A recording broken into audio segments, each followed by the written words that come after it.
I'm Anil Kumar sharing with you a test question on functions. Let us understand domain and range and then we'll answer this question. Domain is set of all values of the independent variable. Range is a set of all values of dependent variable.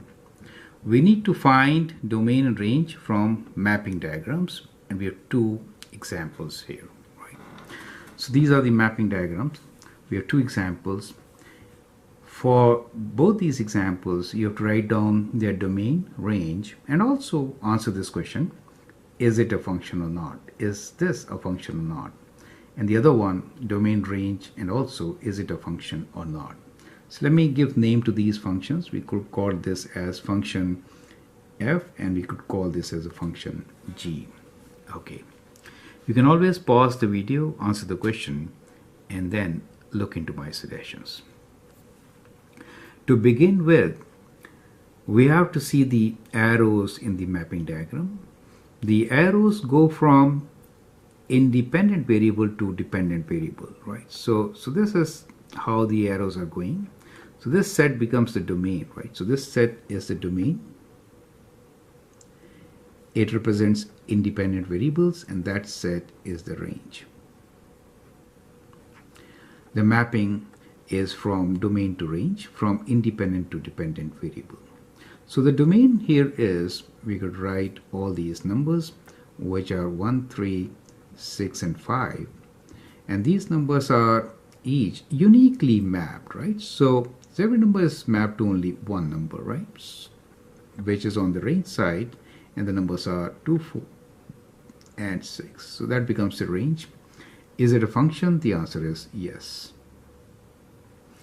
Right, and it is many to one relation, right? You have one which is connected to, so many to one relation. Okay, now let's answer the other one. Here what you notice is that the arrows are from the right side to the left, so that becomes the domain. Now this is a tricky part. In test papers you may see that kind of a question, and this becomes a range.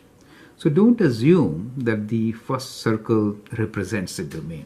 Look at the arrows, that's the point. So this becomes the domain. So the domain here is 2, 0, and 4. And the range here is all the numbers which are mapped. Don't include 6. 6 is not mapped to anything. 1, 3, 5, and 7 forms the range. Now is it a function?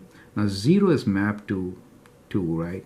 You see, when you have more elements in range, then it cannot be a function, right? So it is not a function, right? The reason is 0 is mapped to 2, right? It is one to many relation.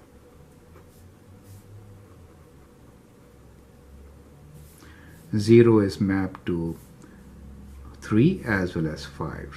So that makes it a relation, just a relation, not a function, right? That's the reason why. So one to many relations are not functions. Many to one relations will be functions, as discussed in this example. Now this is a very important example. Just go through it once again. And critical part here is that we have done the mapping from right to left. Second, we have left one element in the range. So don't include that in the range since it is not mapped, right? So that's kind of very important to understand. I'm Anil Kumar. You can always share and subscribe my videos, and feel free to post comments, especially if you get this kind of question in your test. Thank you and all the best.